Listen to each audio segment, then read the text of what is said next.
Good afternoon students, कैसे हैं आप सब। हमने क्लास 11th का इकोनॉमिक्स स्टार्ट किया था। उसमें भी हमने सबसे पहले माइक्रो इकोनॉमिक्स स्टार्ट किया था। उसका चैप्टर नंबर 1 हम कर रहे थे, इंट्रोडक्टरी माइक्रो इकोनॉमिक्स। इसके पहले वाले टॉपिक्स में हमने पढ़ लिया था चॉइस और डिसीजन मेकिंग तक।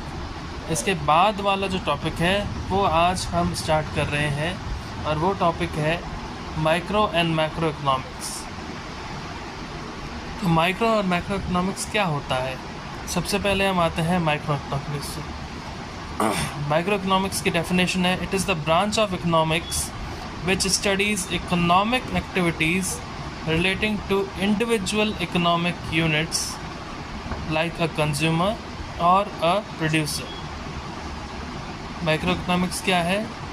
माइक्रो इकोनॉमिक्स इकोनॉमिक्स का वो ब्रांच है जो इंडिविजुअल यूनिट्स की स्टडी करता है, जैसे कि किसी भी एक कंज्यूमर की या फिर किसी भी एक प्रोड्यूसर की या फिर किसी भी एक पर्सन की डिमांड या एक पर्सन की सप्लाई की।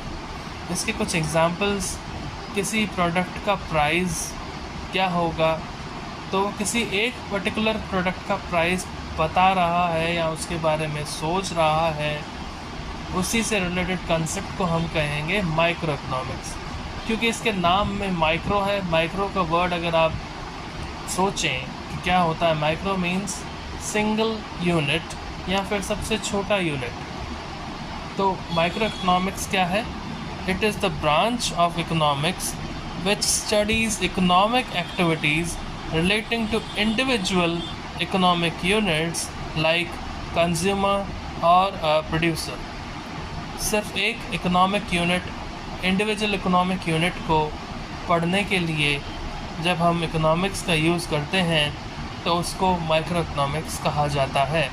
इसके एग्जांपल्स हैं demand of a house hold, किसी घर की डिमांड। घर की डिमांड का मतलब यह है कि उस घर में किन किन चीज़ों की ज़रूरत होती है, उस डिमांड को कहा जाता है demand of a house hold. Price of a product, किसी एक प्रोडक्ट का प्राइस, किसी एक हाउस होल्ड की डिमांड को हम माइक्रो इकोनॉमिक्स में पढ़ेंगे। आगे हम आते हैं ओरिजिन ऑफ माइक्रो इकोनॉमिक्स पे। तो इकोनॉमिक्स का ओरिजिन कैसे हुआ था? द वर्ड इकोनॉमिक्स का ओरिजिन हुआ था Greek words oikos and Neyman से। उसी तरीके से वर्ड माइक्रो का भी ओरिजिन हुआ है माइक्रोस, MIKROS। You can see